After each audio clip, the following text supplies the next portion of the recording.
And this is a Muslim home. In Islam, a successful mother or father is the one who has nurtured the children in a beautiful way, leading by example. And there is one more point I want to raise before I go to how to choose a spouse. And that is, in the same way that we would be so careful as to the upbringing within the home, even if it is 100% perfect. Say for example, there is nothing bad that happens in your home, you are happy with the manners of your child and grow up and so on.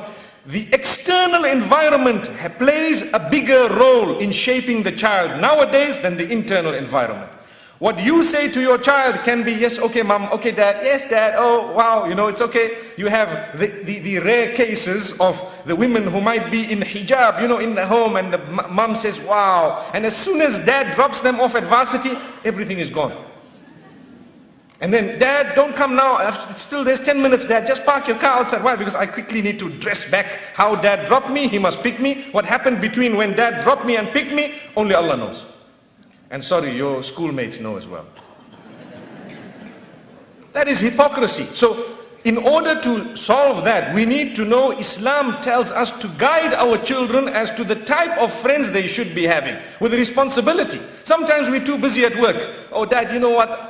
The dad says to his child, well look, I work and I sweat to earn the money to send you to the university, or I work and I earn the money to do this for you and to send you to the best of the schools. But dad, you don't even spend 1 minute with me through the day because you don't even have time for mom. Where are you going to have time for us?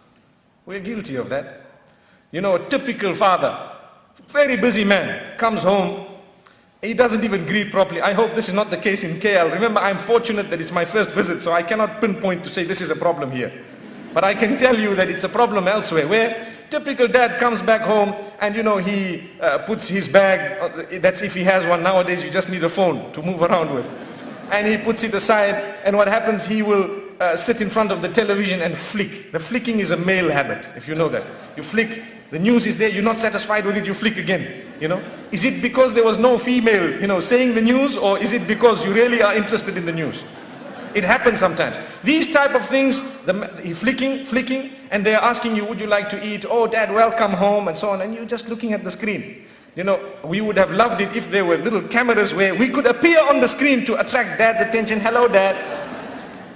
But this is a home. Is that a Muslim home? If we are not going to be fragmented as a result, what do we expect? So a Muslim will not do that. You need to realize your responsibility. You went to work. I normally tell people to spend or to have one meal with your children a day is worth more than 10,000 US dollars, and that is a very minimum figure.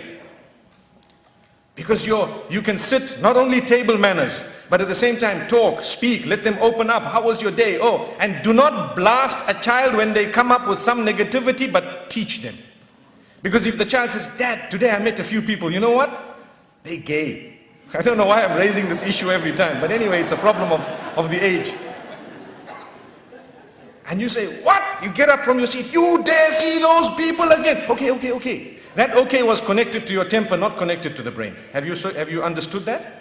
So do not treat your children that way. You engage them in discussion. Sometimes we don't have the time to engage our children in discussion, but we've got the time to think up how to expand our business. What's the point of a successful businessman? And yet his house is totally out of order. It would have been good if we had little tags for a little while saying, you know, like when you have a lift, they have a tag saying out of order. The next day it starts working.